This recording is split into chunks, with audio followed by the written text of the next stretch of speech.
How did you feel the last time you visited iTunes? A little bit overwhelmed?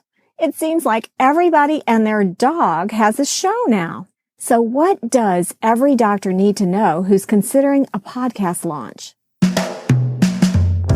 Welcome to the Doctor's Mentor Show. If you believe that medicine is an industry and not a profession, if you enjoy submitting complex reimbursement claims, or you would do another residency just for fun, be advised, you're about to be offended. You should probably leave now.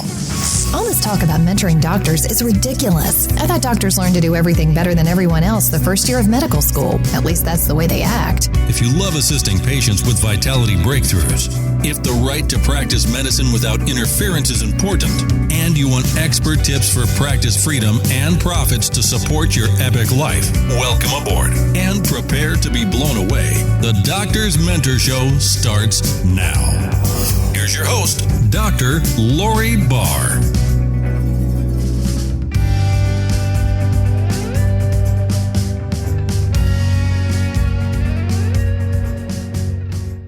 So what does every doctor need to know who is considering a podcast launch to increase profits and build docgitimacy?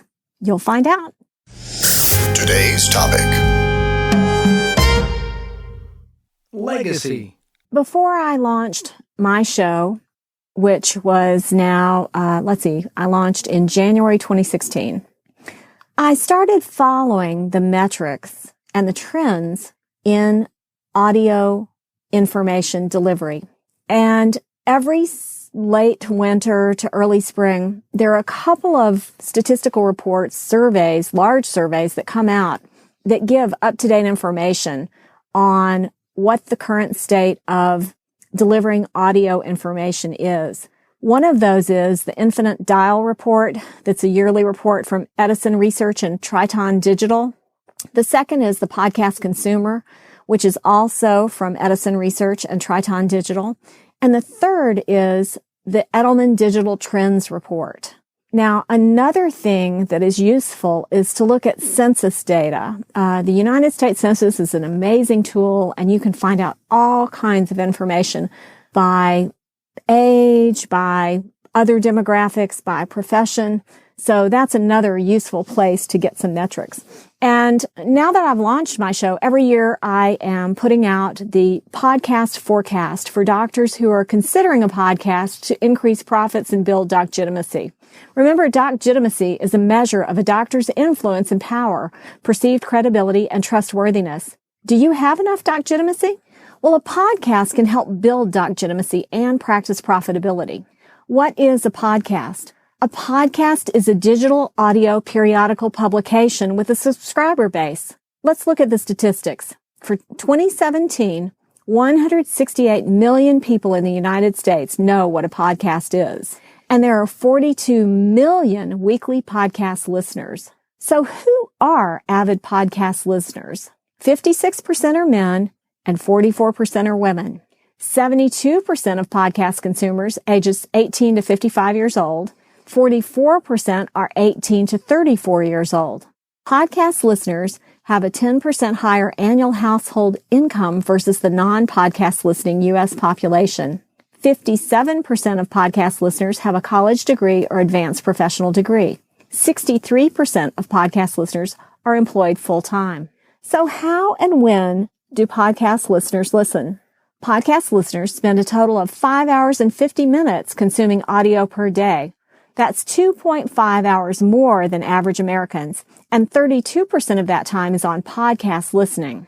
50% listen to more than 3 hours per week. The average is 5 hours, 7 minutes. They listen to an average of 5 podcasts per week, and they subscribe to an average of 6 podcasts. 85% listen to most or all of a podcast and usually download them and listen right away.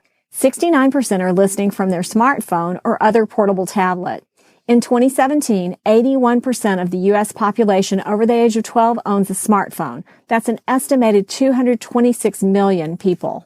Now, do you think a few of your ideal patients or clients might fall into this group? What about the influencers in your community? For marketing to be effective and meaningful, it needs to exist in the same range of motion as the customer's everyday activity. A podcast does just this. It is in the ear of your ideal listener for as long as your story is engaging. Weekly podcast listeners listen at home, at work, while on foot, using non-public transportation, and in motor vehicles. By the way, messenger programs like Messages and Facebook Messenger have surpassed social media platforms and users. Did you get that? There are 500 million more global monthly active users using the big four messaging apps than on the big four social media apps. So just a side note, if you're thinking about really focusing on Facebook Live or being live on your Twitter feed or some other way of being live on the big four social media apps, understand that the messenger programs have far more engagement. So think about that as you're planning your strategy for your marketing and your promotion and your publicity. Your next step. So, with regard to the forecast, if you'd like to know what I think a doctor should do who's considering a podcast launch in 2017 and what the forecast is for a profitable podcast by a doctor in 2017, then go to thedoctorsmentor.com and download your copy of the 2017 podcast forecast.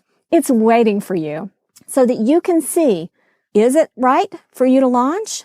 How long should your podcast be? And who has a leg up this year? Now remember, a podcast is only one piece of a brand platform and must be profitable. Do you know if now is the right time to launch your podcast and build your docgitimacy? Take advantage of the Doctor's Mentor Profits Planning Session at thedoctorsmentor.com and find out your fastest path to practice profits. Remember, your first step is to go and download the podcast forecast so you can figure out if now is the right year for you to launch a show. And secondly, schedule time with me so we can talk about how that podcast may or may not fit into where you are in creating your ideal profitable medical practice. There's more to explore at thedoctorsmentor.com. Are you stopping at a hospital? Hello? Don't you know that hospitals are one of the sickest places on the planet? Don't touch anything in there and get out as fast as you can.